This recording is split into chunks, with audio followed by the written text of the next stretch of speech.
مرکزی حکومت نے آج اس بات کا انکشاف کیا ہے کہ تلنگانہ کی تشکیل کے بعد تلنگانہ کے ریاست کے قرضوں کی حد میں بے تحاشا اضافہ ہوا ہے۔ اکتوبر 2022 تک تلنگانہ ریاست کا قرض 4,33,000 کروڑ روپے تک پہنچ گیا ہے۔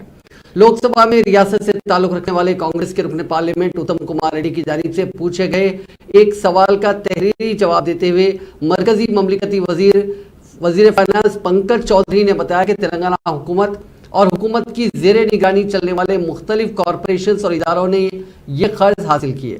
انہوں نے بتایا کہ تلنگانہ حکومت کی جانب سے لیے جانے والے قرض کا ہر سال اضافہ ہی ہوتا جا رہا ہے۔ تلنگانہ کی تشکیل کے وقت ریاست کا قرض 75,557 کروڑ روپے تھا، جو مالی سال 2021-22 تک 2,83,454 کروڑ تک پہنچ گیا۔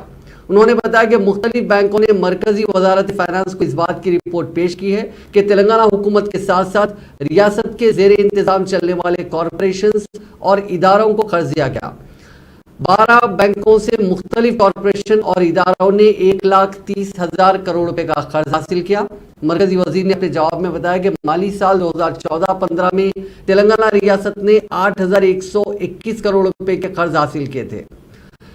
اس کے بعد مالی سال 2015-16 میں 15,515 کروڑ، 2016-17 میں 30,319 کروڑ، 2017-18 میں 22,658 کروڑ، 2018-19 میں 23,091 کروڑ اور 2019-20 میں 30,557 کروڑ روپے کا قرض لیا گیا، جبکہ مالی سال 2020-21 میں 38,161 کروڑ روپے کا قرض لیا گیا۔ 2021-22 میں یہ قرض 39,433 کروڑ روپے تھا۔